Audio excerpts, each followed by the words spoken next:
नमस्ते, मैं Ranjana Sharma, assistant professor, Rajasthan शिक्षा महाविद्यालय, जयपुर। आज हम इस वीडियो में बीएड प्रथम वर्ष के तृतीय प्रश्न पत्र के एक टॉपिक अधिगम एवं अधिगम को प्रभावित करने वाले कारकों के विषय में अध्ययन करेंगे। यह एक छोटा टॉपिक है, किंतु परीक्षा के उद्देश्य से काफी महत्वपूर्ण है। अधिगम के सामान्य अर्थ को अगर देखा जाए तो अधिगम से तात्पर्य सीखना या व्यवहार परिवर्तन होता है। अगर हम अधिगम को विभिन्न परिभाषाओं के रूप में समझें तो गिलफर्ड के अनुसार व्यवहार के कारण व्यवहार में परिवर्तन ही सीखना है, अर्थात बालक या व्यक्ति के द्वारा किया गया ऐसा व्यवहार जिससे उसके व्यवहार में परिवर्तन होता है तो वो अधिगम कहलाता है। गेट्स ने अधिगम संप्रत्यय को और अधिक सरल करते हुए कहा है कि अधिगम अनुभव एवं प्रशिक्षण के द्वारा व्यवहार में वांछित परिवर्तन लाने की प्रक्रिया है, अर्थात व्यक्ति में अनुभवों एवं प्रशिक्षण के द्वारा जो चाहा गया है या वांछित परिवर्तन व्यवहार में होता है तो वह परिवर्तन अधिगम कहलाता है। अधिगम की इन उक्त परिभाषाओं के बाद में हम इनकी विशेषताओं पर नजर डालते हैं। अधिगम की पहली विशेषता है अधिगम जीवन पर्यंत चलने वाली प्रक्रिया है। शिक्षा की परिभाषा के भांति ही अधिगम भी जन्म से लेकर मृत्यु तक चलने वाली एक ऐसी प्रक्रिया है जो व्यक्ति को औपचारिक, अनौपचारिक और निरौपचारिक हर रूप से कुछ न कुछ सिखाती है। अधिगम की दूसरी परिभाषा है अधिगम समायोजन है, अर्थात समायोजन वही व्यक्ति कर सकता है जो उस विशेष परिस्थिति के विषय में जानकारी रखता है या उसका ज्ञान उसे होता है।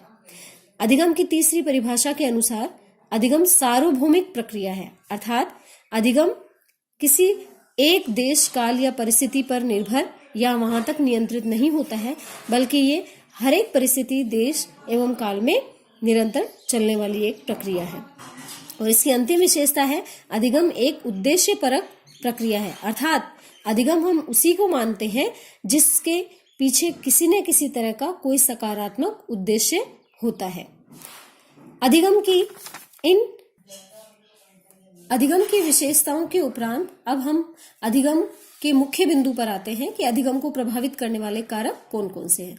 अधिगम को मुख्यतः दो कारक प्रभावित करते हैं, पहला है व्यक्तिगत कारक और दूसरा है वातावरणीय कारक।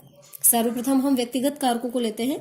व्यक्तिगत कारकों के अंतर्गत आयु एवं परिपक्वता एक मुख्य बिंदु है। गिलफोर्ड के अनुसार उसके शोध अध्ययनों में ये बताया गया कि शैशवावस्था से बाल्यावस्था एवं बाल्यावस्था से किशोरावस्था तक सीखने की गति में क्रमशः तेजी आती रहती है और इस तेजी के साथ एक परिपक्वता की इसका स्तर भी आता रहता है एवं परिपक्वता सीखने में अपनी महत्वपूर्ण भूमिका निभाती है, क्योंकि परिपक्व बालक में जिज्ञासा प्रबल होती है एवं अधिगम में जिज्ञासा का अत्यंत महत्वपूर्ण स्थान होता है। यदि परिपक्वता से पूर्व सीखना शुरू कर दिया जाए तो समय एवं शक्ति दोनों व्यर्थ हो जाती है। इसलिए एक शिक्षक को इस चीज का ध्यान रखना चाहिए कि उसके कक्षा का आयु स्तर क्या है।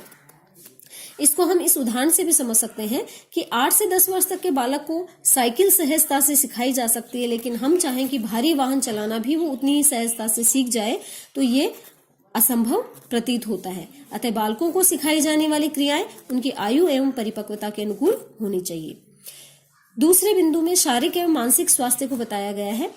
अधिगम ग्रहण करने में इसका महत्वपूर्ण स्थान है, क्योंकि कहा गया है कि स्वस्थ शरीर में ही स्वस्थ मस्तिष्क निवास करता है। यदि व्यक्ति शारीरिक एवं मानसिक दृष्टि से अस्वस्थ है तो वो सीखने के प्रति जागरूक नहीं होता है।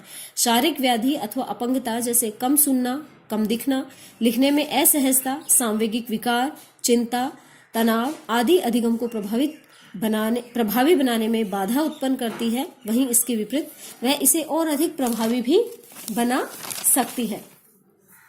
तीसरे बिंदु में बुद्धि, रुचि, अभिक्षमता एवं अभिवृत्ति जो मनोविज्ञान के मुख्य बिंदु है को लिया गया है। छात्र के अधिगम को प्रभावित करने वाले कारकों में सर्वप्रमुख कारक बुद्धि को माना गया है। तीव्र बुद्धि वाला बालक मंद बुद्धि बालक की तुलना में किसी कार्य को जल्दी सीख जाता है। अतः कक्षा में बालकों की औसत बुद्धि लब्धि को ध्यान में रखते हुए शिक्षक को शिक्षण कार्य करवाना चाहिए। शिक्षण प्रक्रिया में विषय वस्तु में रोचकता का समावेश करना शिक्षक के लिए अति आवश्यक होता है, अन्यथा प्रभावी अधिगम में बालकों की अरुचि उस अधिगम में बाधा उत्पन्न कर सकती है।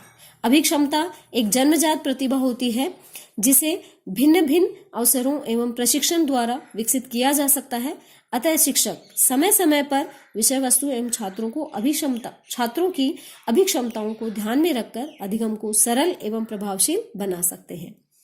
अभिवृत्ति एक ऐसा बौद्धिक स्तर है जो बुद्धि के बाद में महत्वपूर्ण कारक होता है। अभिवृत्ति वह विचारधारा है जो बालक को किसी चीज को सीखने या न सीखने के लिए तैयार करती है। इसकी सक्रियता व तीव्रता बालक के अधिगम को तीव्र एवं सक्रिय बनाती है, अन्यथा वह निष्क्रिय हो जाता है। अतः इन सभी बिंदुओं पर शिक्षक को ध्यान देना चाहिए।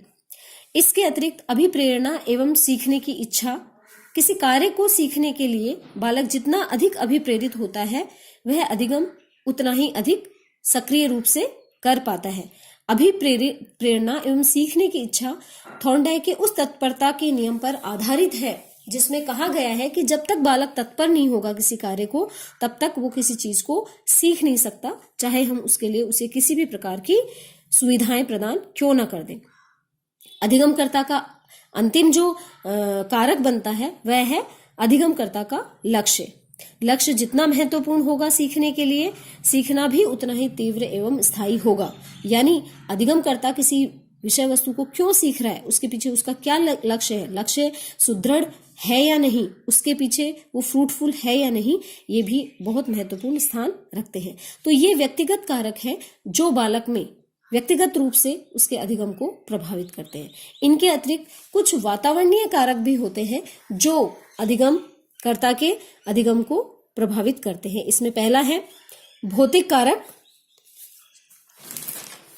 भौतिक कारक यानी विद्यालय व परिवार का भौतिक वातावरण सुरुचिपूर्ण है या नहीं, प्रकाश, वायु, बैठने की, खेलने की पर्याप्त सुविधा है या नहीं, घर में विपरीत या अनुकूल परिस्थितियां है या नहीं, ये सब विपरीत होने पर अवधान उत्पन्न करती है एवं अनुकूल होने पर वो इसके लिए सहयोग प्रदान करती है।